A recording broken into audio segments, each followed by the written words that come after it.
Por exemplo, as formigas, os cupins e as abelhas têm relações sociais tais que caracterizam um tipo de sistema de governo, como seria semelhante a uma monarquia, a gente poderia dizer assim, né? Ah, isso aí forma uma espécie de regime de governo, digamos assim, analogamente, né?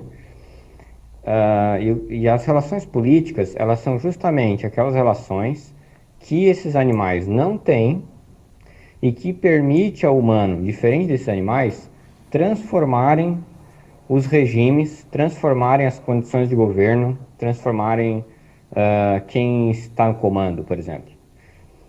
Então, nesse sentido, as relações políticas, elas podem ocorrer de forma revolucionária, por exemplo, quando você muda quando você faz, por exemplo, um movimento como o movimento da Revolução Francesa, que é um movimento para derrubar a monarquia e instituir a república, esse movimento se diz que é um movimento político. Esse movimento político é uma relação política entre aquele movimento de pessoas e o poder vigente, e o poder molar vigente ali, a instituição vigente da monarquia.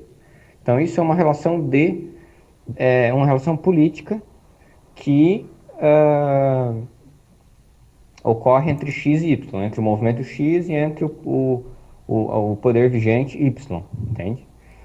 Agora, nem toda relação política é assim de grande escala. Também uma democracia, quando se está votando um novo candidato, isso também é uma relação política. Porque você, apesar de que você não está fazendo uma transformação radical, não está fazendo uma revolução revolucionária, né? Uma transformação revolucionária, você está mudando quem está lá no poder, está mudando o presidente, está mudando o governador. Isso tudo são relações políticas também, entre os cidadãos e os governantes, e você está alterando o sistema, embora não revolucionariamente, né? Não radicalmente. Né? Então isso aí tudo são relações de poder, são aquelas relações que diferenciam-nos dos outros animais sociais que não são capazes de alterar o seu estado de governo. Então, quanto às relações sociais, né, o que determina as relações sociais, no caso do humano, parte das nossas relações sociais elas têm influências biológicas, mas também parte delas, e a maior parte delas, tem a ver com a nossa concepção cultural, a nossa modo de organização.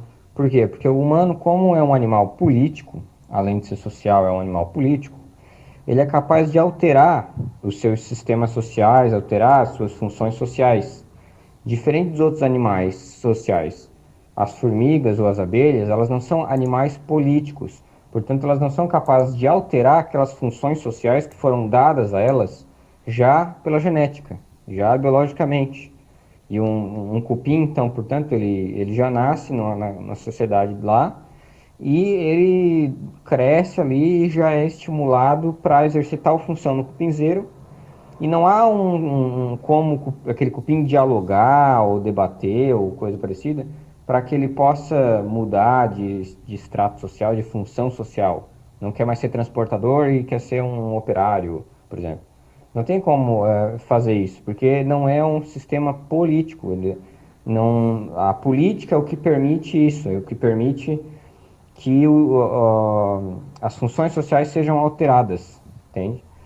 Então, no caso do humano, diferentemente de todos os outros animais sociais, ele tem essa peculiaridade. Como ele é um animal político, ele é capaz de alterar as funções sociais dele. Entende? Então, essa seria fundamentalmente a diferença.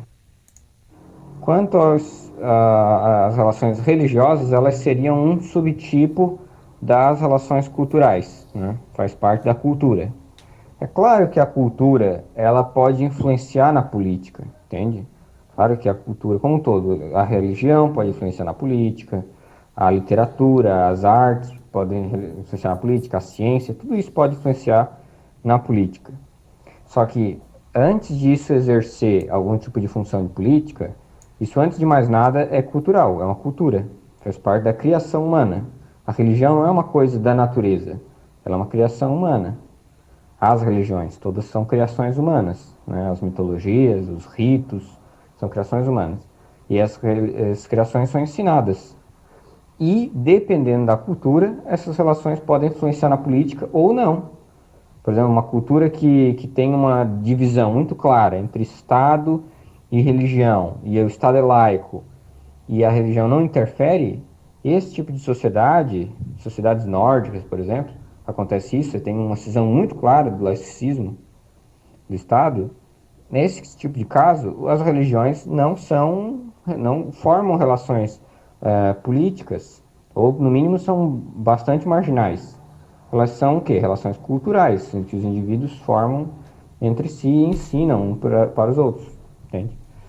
Mas em algumas culturas, essas coisas se misturam um pouco mais. Isso pode variar de cultura para cultura, porque o humano, como eu falava no áudio anterior, como é um animal político, ele é capaz de dialogar, debater e chegar a consensos e se organizar de formas diferentes.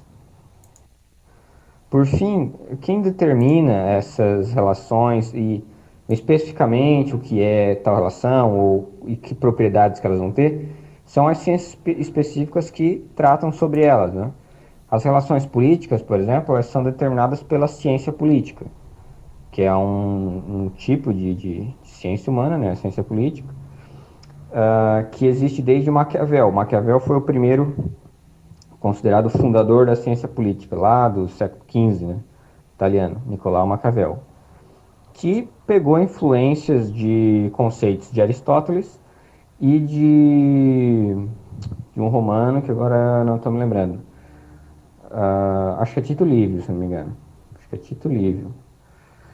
E Políbio. Acho que é Tito Livio, Políbio e Aristóteles. Ele pegou conceitos tal desses e cunhou um tipo conceito de relações políticas, parece lá já, e foi um dos fundadores aí das ciências políticas, né? Depois as ciências políticas foram se desenvolvendo. E os cientistas políticos, de maneira geral, estudam isso, estudam as relações políticas que existem entre os humanos e tentam entender como essas relações fazem com que as pessoas mudem de governo, por que mudou de governo, por que deu tal coisa numa eleição, por que aconteceu tal revolução. Né? Esses políticos trabalham com essas coisas. Sistemas de governo, eles também que trabalham com essas formas de governo diferentes, como definir um presidencialismo, como definir um parlamentarismo, formas diferentes de eleição. Tudo isso faz parte da ciência política. Quanto à cultura, conceito de cultura e relações culturais, é sobretudo definida pelos antropólogos, né?